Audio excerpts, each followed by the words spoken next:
சுந்தரமூர்த்தி நாயனார் திருமுதுகுன்றம் என்று அழைக்கப்படும் விருதாச்சலத்தில் உறையும் ஈசரான விருதகிரீஸ்வரரை போற்றி பதிகங்கள் பாடினார்.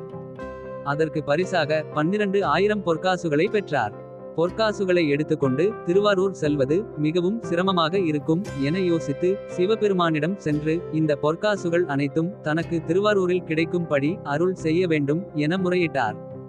பழமலை நாதரும் பொற்காசுகளை ஆலயத்திற்கு அருகில் ஓடும் மணிமுத்தா நதியில் வீசிவிட்டு திருவாரூரில் எழுந்தருளியுள்ள தியாகராஜ திருக்கோவிலில் உள்ள கமலாலய குளத்தில் பெற்றுக்கொள்ளும்படி அருள் செய்தார். திருவாரூர் சென்ற சுந்தரமூர்த்தி நாயனார் தனது தேவி பறவை நாச்சியாருடன் கமலாலய குலத்திற்கு சென்று பொற்காசுகளை தேடினார். வெகுநேரம் தேடியும் பொற்காசுகள் கிடைக்காததால் விருதாச்சலத்தில் உறைகின்ற ஈசரை போற்றி மறுபடியும் போன் செய்த மேனிநீர் என்று தொடங்கும் பதிகத்தை பாடி வேண்டிட அங்கே ஆற்றில் வீசிய அத்தனை பொற்காசுகளும் இங்கே குளத்திலிருந்து கிடைக்கும்படி ஈசன் திருவருள் புரிந்தார். எவரேனும் தங்களுடைய பொருள்களை இழந்து வாடும் போது இந்த பதிகத்தை மன உருக்கத்துடனும் பக்தியுடனும் ஓதிவர இழந்த பொருட்களை மீண்டும் கிடைக்க பெறுவார்கள் என்பது பக்தர்களின் அனுபவம் மற்றும் நம்பிக்கை. இழந்த பொருளை மீண்டும் பெற ஓத வேண்டிய பதிகம் சுந்தரமூர்த்தி நாயனார் சுவாமிகள் அருளிய திருமுதுகுன்றம் பதிகம். பொன் செய்த மேனியே பொன் செய்த மேனியே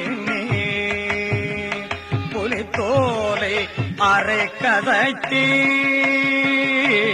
பொன் செய்த மேனியே புலித்தோலை அரை கதைத்தே முன் செய்தமோ எயிலும் செய்தமோ எயிலும் எரித்தீர் முதுகுன்றமர்ந்தே முன் செய்தமோ எயிலும் எரித்தீர் முதுகுன்றமர்ந்தே மின் செய்தனும் இடையா மின் செய்தனும் இடையா பறவை இவள் தன் முகப்பே என் செய்தவாரடிகே